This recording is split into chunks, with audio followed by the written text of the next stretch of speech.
चले चलते हैं भारतीय भाषा परिषद, जहां 1 मई 2023 को संस्थापना दिवस और सम्मान समारोह मनाया गया।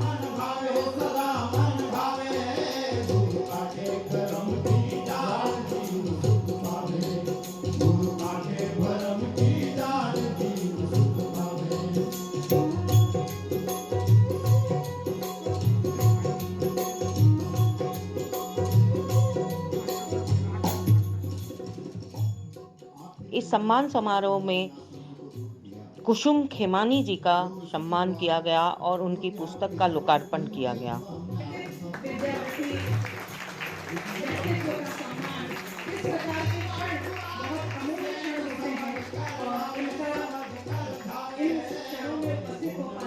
हमारे आपके सबके सौभाग्य का अंश है।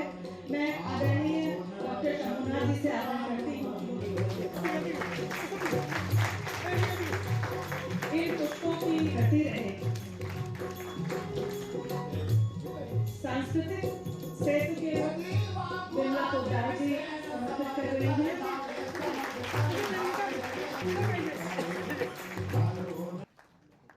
आई हूँ और मैं स्वयं समझ नहीं पा रही हूँ कि आज मेरे शब्द कहाँ खो गए हैं। दरअसल मैं इतनी गदगद हो रही हूँ सबके प्रवचनों को और बार बार अपने आप से पूछ रही हूँ कि क्या सचमुच कुसुम तुम्हारे में एक गुण है। मुझे तो नहीं लगता, पर आप लोगों का स्नेह मुझे मिला, ये मेरा सौभाग्य है।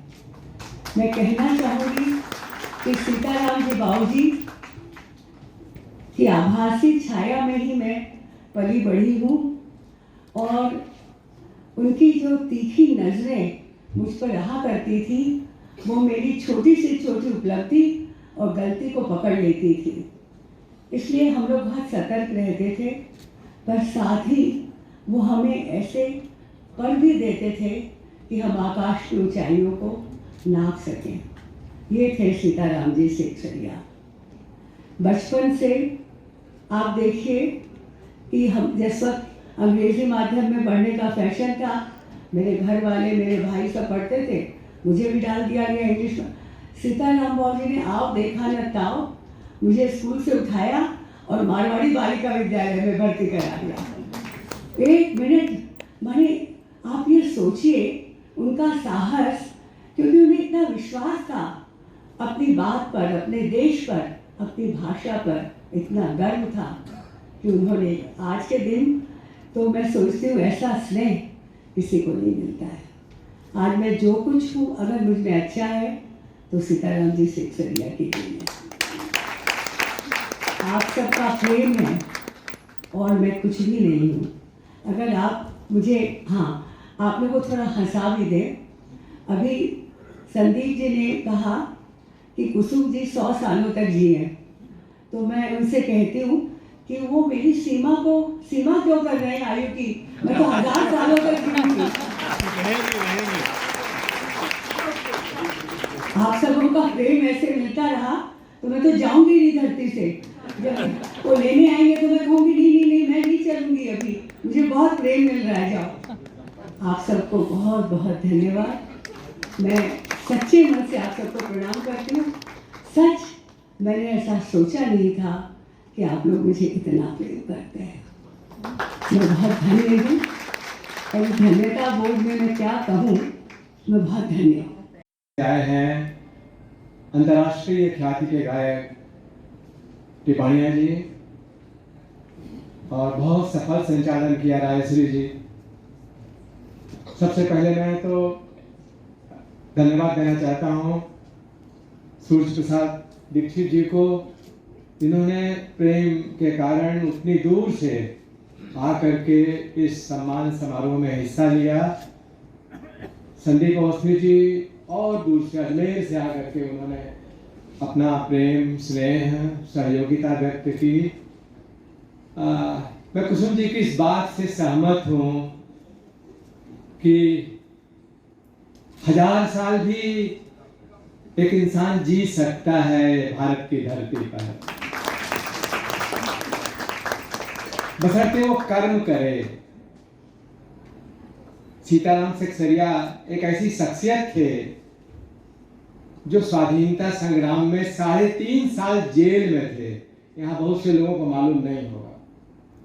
हम साधारण भारतीय भाषा परिषद के सभागार में नहीं बैठे हैं, हम एक ऐसे स्वाधीनता सेनानी सीताराम सेक्सरिया जी द्वारा निर्मित, उनके द्वारा निर्मित एक सभागार में बैठे हैं जिनका गांधी से, नेताजी सुभाष चंद्र बोस से, रविंद्रनाथ ठाकुर से घनिष्ठ संबंध था।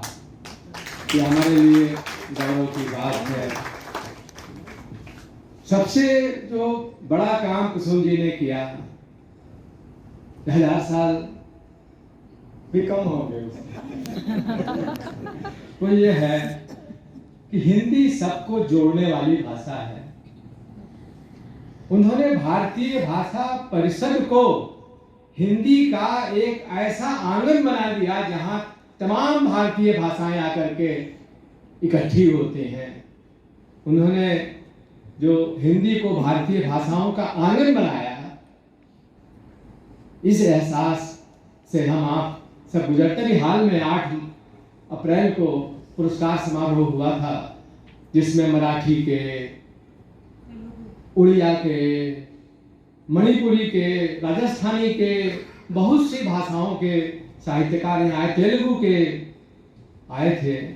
तो हम भारतीय भाषा परिषद गुण के हिसाब से, अपने नाम के हिसाब से संपूर्ण भारतवासियों की सांस्कृतिक आत्मा का प्रतिनिधित्व करता है। एक आखिरी बात कह करके कि कुसुम खेमानी जी कभी भी इस तरह के आयोजन के पक्ष में नहीं थे, बिल्कुल नहीं होना है, लेकिन हम लोगों ने उनसे बदला लिया है। और बदला ऐसे लिया कि यहाँ के जो कार्मिक हैं, हम लोग हैं, इन पर अपना, एक शब्द में बता रहा हूँ, स्नेह का अत्याचार, बहुत उन्होंने स्नेह का अत्याचार किया हम लोगों पर। ये काम करो, ज्ञान कोश बनाओ, ये करो, वो करो। तो आज उसी स्नेह के अत्याचार का, एक स्नेह का प्रति अत्याचार हम लोगों ने किया। काफी और सफल है, कितने सारे लोग की सभागार ठसाठस हमारा सभागार भरा हुआ है। तो आप पधारी हैं इस आयोजन में, तो हम आपके प्रति बहुत कृतज्ञ हैं। तो मैं आपको भी धन्यवाद दूंगा और आपके प्रति कृतज्ञता व्यक्त करना चाहता हूँ। और आप सब आनंद लें कबीर के पदों का। पद्मश्री प्रहलाद जी टिपानिया और उनका ग्रुप, मंच पर आसीन सभी महानुभाव और प्रांगण में सभी गुरुजनों और मित्रों, आज संस्थापक दिवस हम मना रहे हैं।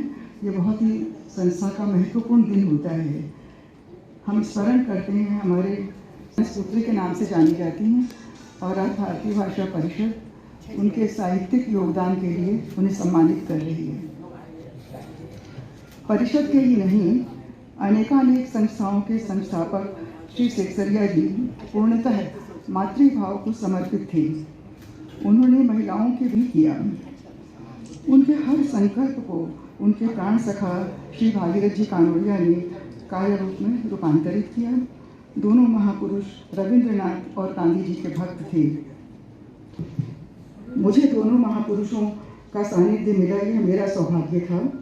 उनके व्यक्तित्व में गहराई और सादगी के दर्शन थे। उनकी संवेदना ने भारतीय भाषा परिषद को बनाने की प्रेरणा दी। यह उनकी दूरदर्शिता का परिचायक है। आज यहाँ सभी भारतीय भाषाओं को सम्मानित किया जाता है। हम सब आज हृदय से उनको नमन करते हैं। मेरा सौभाग्य है कि मुझे भी उन पर कुछ बोलने का अवसर मिला है। पर क्या बोलूं, उनके लिए बोलना मतलब सूरज को दिया दिखाने के समान है। साहित्य में तो उनकी पहचान है ही, इसके अलावा वो किसी भी सामाजिक कार्य में अछूती नहीं है, कम नहीं है। उनके साहित्य में चाहे वो कहानियाँ हों या किताब उपन्यास हों, उनके इर्द गिर्द होने वाली घटनाएं हैं जो उनके उपन्यास में बारीकी से देखी जा सकती हैं, सुनी जा सकती हैं और समझी जा सकती हैं। ज़्यादा समय न लेते हुए एक बात तो जरूर कहना चाहूँगी, जब कोरोना महामारी के समय लॉकडाउन घोषित हुआ था, उस समय ये काफ़ी चिंतित हुई। जब चारों तरफ त्राही त्राही मची हुई थी, उस समय ये परिषद में संजीवनी का काम कर रही थी। 3 महीने बंद के दौरान इन्होंने न तो कोई सैलरी काटी और न ही किसी को भी यहाँ से नौकरी से वंचित किया।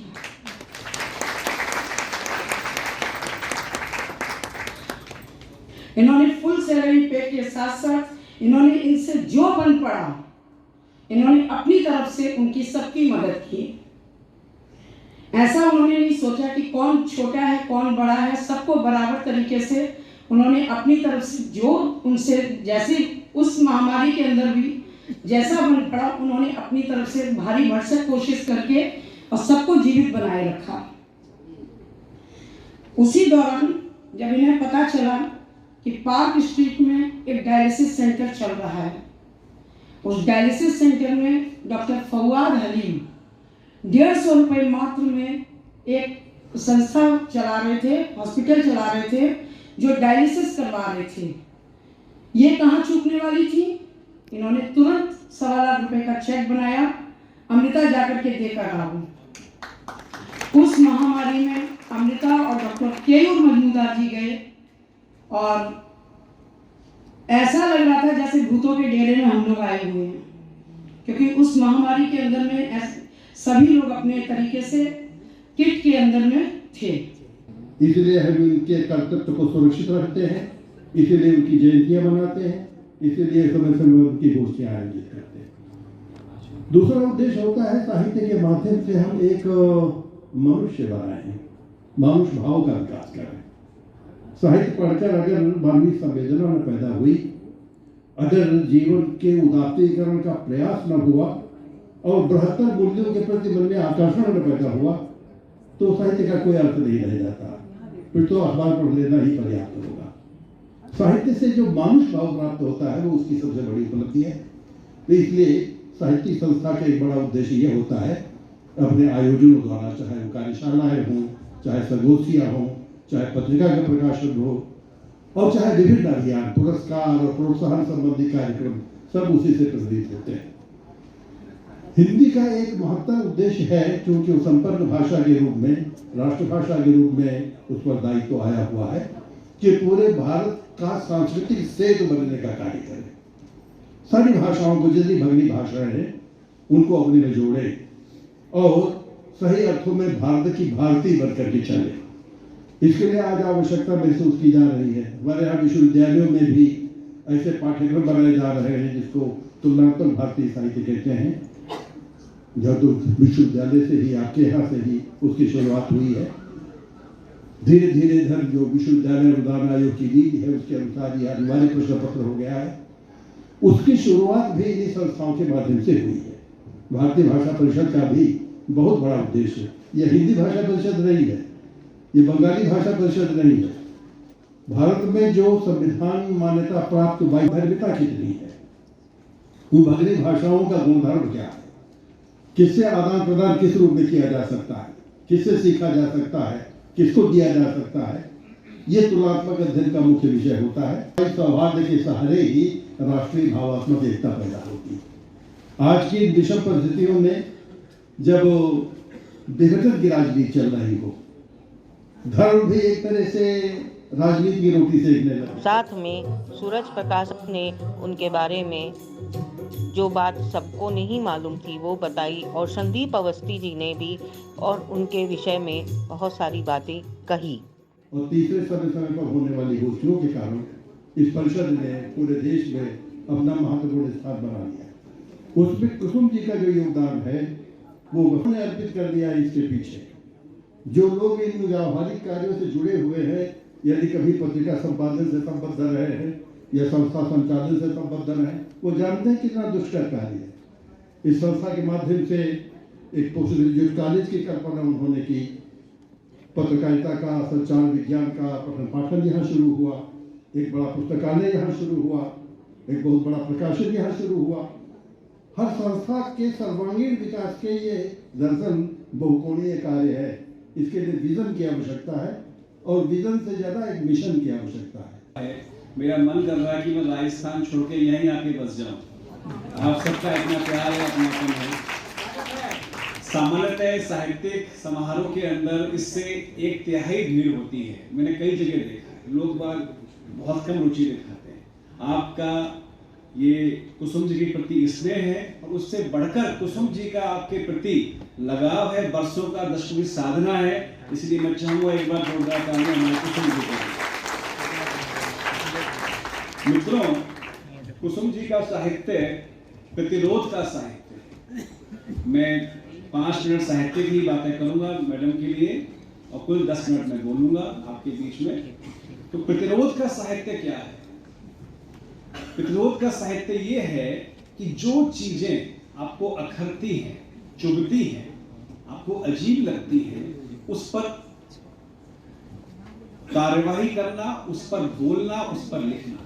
आप में से कई लोग जानते होंगे, हम दिन भर में या अपने जीवन में कई बातों को फॉरगो करते हैं, कई बातों को इग्नोर करते हैं, कई बातों को सहन करते हैं। कुसुम जी का एक सिद्धांत रहा है जो मैंने पढ़ के जाना है आपको, कि एक लिमिट तक वो फॉरगो करती हैं, फिर उस व्यक्ति से ही हट जाती हैं, लेकिन वो तबका जो अपनी आवाज और इस दुनिया में हमारे आपके बीच में जी रहा है, उनकी आवाज को, उनके हक के लिए लड़ने को सदैव तत्पर रहती है, आवाज उठाने को खड़ी रहती है।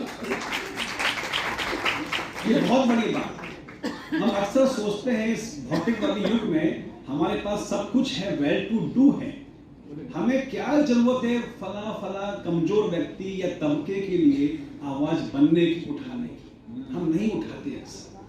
ये गुण इनके व्यक्तित्व को विराट बनाता है और भारत ही नहीं विदेशों तक में पहचान दिलाता है।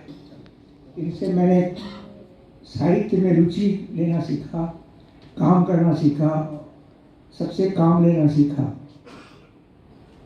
ट्रस्टी तो इन्होंने मेरे को बना दिया। ट्रस्ट का काम यही है कि सब चीज़ सुचारू रूप से चलती रहे, लेकिन इनके नेतृत्व में ट्रस्ट के पास ऐसी कोई घटना नहीं आई जिसमें कोई हम लोगों को इंटरफेयर करना पड़े ट्रस्ट की तरफ से। ये इनके सफल नेतृत्व का और कार्यकुशलता का प्रमाण है। अब मैं इनके बारे में, ये इनके पास एक अद्भुत क्षमता है आदमी को पहचानने की और उससे कार्य लेने की। मेरा इनसे कोई परिचय नहीं था। अचानक मेरे को एक फ़ोन मिला, आपसे मिलना है। मैं गया, जाते ही बोलते आपको मंत्री पद दिया जाता है।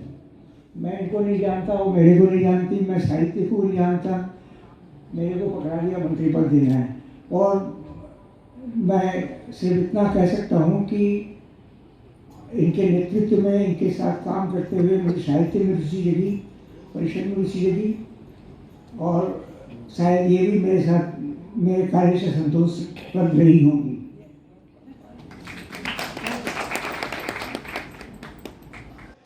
इस सम्मान समारोह में बहुत सारी संस्थाएं उपस्थित थी, जिसमें सदीनामा भी अपनी ओर से उन्हें पुष्पगुच्छ देकर सम्मान दिया।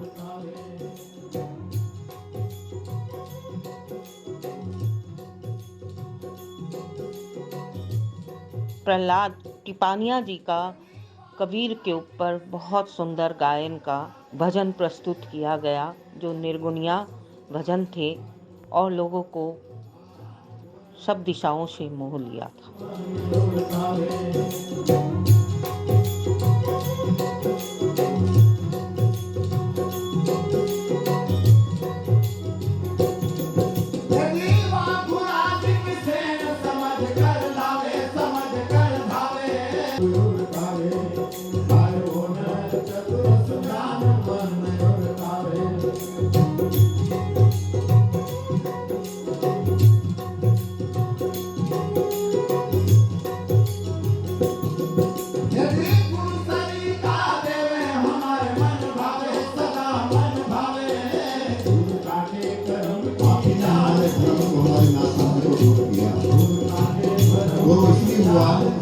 क्योंकि आपके हिसाबों को कहीं न कहीं थोड़ा हमने आत्मसात कर लिया।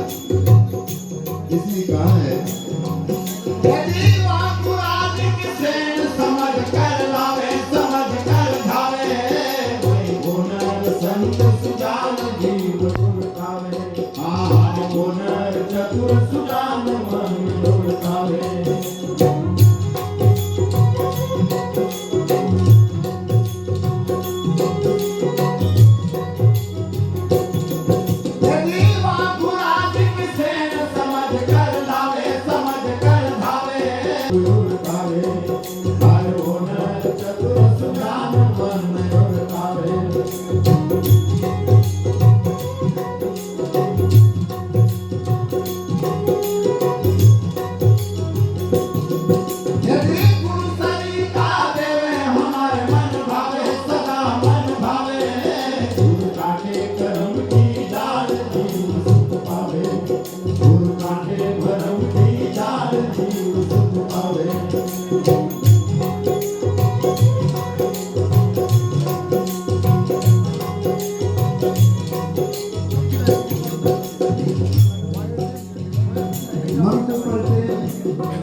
सुनकर देखो जी, ममता राहुल मोदी बोले, लिखे जितेंद्र जी।